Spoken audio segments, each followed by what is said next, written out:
ನಾವು ಈ ಪ್ರಶ್ನೆಗೆ ಕೆಲವೊಂದು ಉತ್ತರ ಹೇಳೋಕ್ಕೆ ಕಷ್ಟ ಆಗುತ್ತೆ. ಯಾಕೆಂದರೆ ಮಾಧ್ಯಮದ ಜೊತೆಯಲ್ಲಿ ಮಾತಾಡ್ಬಿಟ್ರೆ ಪೊಲೀಸ್ನವ್ರು ಬೇರೆ ಬೇರೆ ರೀತಿಯಲ್ಲಿ ಅಡ್ವಾನ್ಸ್ ಆಗಿರ್ತಾರೆ. ಅದಕ್ಕೆ ನಾವೊಂದಷ್ಟು ತಂಡಗಳನ್ನ ಮಾಡಿದ್ದೀವಿ. ಮೆರವಣಿಗೆಗೆ ಬರೋ ಜನ ಬೇರೆ, ಬೇರೆ ಕಡೆ ಕೆಲಸ ಮಾಡೋ ಜನ ಬೇರೆ ಇರ್ತಾರೆ. ಹಾಗಾಗಿ ಅವ್ರೇನೇ ನಮ್ಮನ್ನು ತಡಿಬೋದು ಅಷ್ಟೇ, ಆದರೆ ನಮ್ಮ ತಂಡಗಳಿರ್ತಾವಲ್ಲ ಅದು ಆ ಕೆಲಸ ಮಾಡ್ತಾರೆ. ಯಾವತ್ತೂ ಕೊಟ್ಟಿದ್ದಾರೆ ಬೆಂಬಲ? ಅವರು ಯಾವತ್ತೂ ಕೊಟ್ಟಿಲ್ಲ ಬೆಂಬಲ. ಚಿತ್ರರಂಗದ ಗಣ್ಯರು ಹೋಯ್ತು ಅದು ಕಾಲ. ಯಾವ ಡಾಕ್ಟರ್ ರಾಜ್ಕುಮಾರ್ ಅವರಿದ್ರೋ, ಯಾವ ಸಾಹಸ ಸಿಂಹ ವಿಷ್ಣುವರ್ಧನ್ ಇದ್ರೋ, ಯಾವಾಗ ರೇಬಲ್ ಸ್ಟಾರ್ ಅಂಬರೀಷ್ ಇದ್ರೋ ಅವ್ರ ಕಾಲಕ್ಕೆ ಹೋಯ್ತು.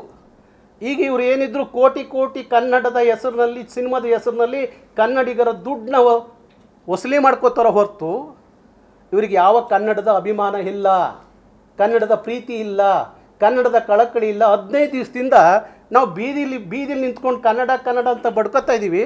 ಅವರು ಕ್ರಿಕೆಟ್ ಆಡ್ಕೊಂಡು ಮೋಜು ಮಸ್ತಿ ಮಾಡ್ತಾ ಇದ್ದಾರೆ. ಇದು ಅವರ ಕನ್ನಡದ ಪ್ರೇಮ. ಒಬ್ಬೊಬ್ಬರು ಇವತ್ತು 10 ಕೋಟಿ 20 ಕೋಟಿ ಸಂಭಾವನೆ ತೊಗೋತೀರಿ. ಏನು ಮಾಡಿದ್ದೀರಿ ಕನ್ನಡಕ್ಕೆ? ಕನ್ನಡಿಗರಿಗೆ ಏನು ಮಾಡಿದ್ದೀರಿ? ಒಂದು ಆಸ್ಪತ್ರೆ ಕಟ್ಟಿದ್ದೀರಾ? ಇಲ್ಲ ಒಂದು ಛತ್ರ ಕಟ್ಟಿದ್ದೀರಾ? ಇಲ್ಲ ಒಂದು ಕನ್ನಡದ ಭವನ ಕಟ್ಟಿದ್ದೀರಾ? ಕನ್ನಡಿಗರಿಗೆ ಏನು ಕೊಟ್ಟಿದ್ದೀರಾ? ನಿಮ್ಮ ಕೊಡುಗೆ ಏನು ಅಂತ ಪ್ರಶ್ನೆ ಮಾಡಿದ್ರೆ ಜೀರೋ, ಏನೂ ಇಲ್ಲ. ಹೋಗ್ಲಿ ಕನ್ನಡದ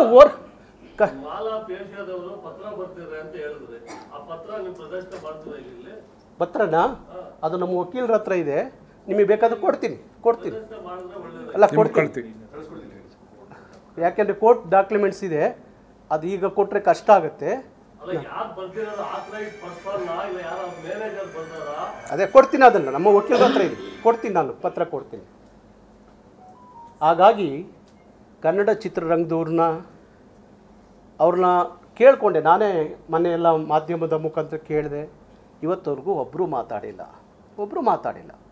ಹಾಗಾಗಿ ನಾವು ಅವ್ರನ್ನೇ ನಂಬಿ ಕೂತಿಲ್ಲ. ನೋಡೋದು ಈಗ ನಿಮಗೆ ಬೆದರಿಕೆ ಕರೆಗಳು ನಿಮ್ಮ ಫ್ಯಾಮಿಲಿಗೆಲ್ಲ ಥ್ರೆಟನ್ ಇದೆ ಅಂತ ಹೇಳ್ತಾ ಇದ್ದೀರಾ. ನೀವೀಗೆಲ್ಲ ಡಿಜಿಟಲ್ ಮೀಡಿಯಾ ಎಲ್ಲ ಫಾಸ್ಟ್ ಇದೆ, ಕ್ರೈಮ್ ಎಲ್ಲ ಇದೆ, ಅದಕ್ಕೆ ನೀವೇನಾದ್ರು ಕಂಪ್ಲೇಂಟ್ ಲಾಂಚ್ ಮಾಡಿದ್ದೀವಿ. ಕಮಿಷನರ್ಗೆ ಕಂಪ್ಲೇಂಟ್ ಕೊಟ್ಟಿದ್ದೀವಿ. ನನ್ನ ಮನೆಯ ಪಕ್ಕದಲ್ಲಿರುವಂಥ ವ್ಯಾಪ್ತಿಯಲ್ಲಿರುವಂಥ ಅನ್ನಪೂರ್ಣೇಶ್ವರಿ ಪೊಲೀಸ್ ಠಾಣೆಯಲ್ಲೂ ಕಂಪ್ಲೇಂಟ್ ಮಾಡಿದ್ದೀವಿ.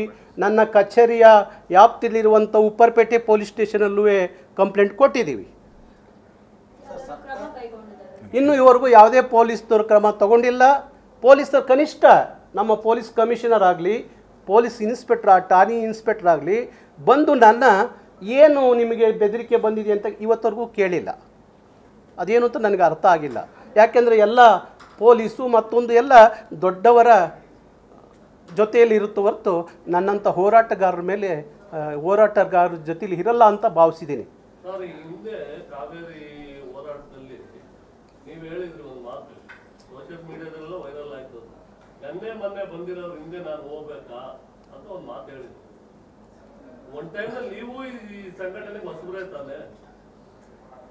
ಅದನ್ನು ನಾನು ಇನ್ನೊಂದು ಟೈಮ್ ಮಾತಾಡ್ತೀನಿ, ಈಗ ಮಾತಾಡಲ್ಲ. ನಾನು ಇನ್ನೊಂದು ಸಲ ಮಾತಾಡ್ತೀನಿ. ಈಗ ನಾನು ಏನು ಸಬ್ಜೆಕ್ಟ್ ಇದೆ ಅದನ್ನು ಮಾತಾಡ್ತೀನಿ.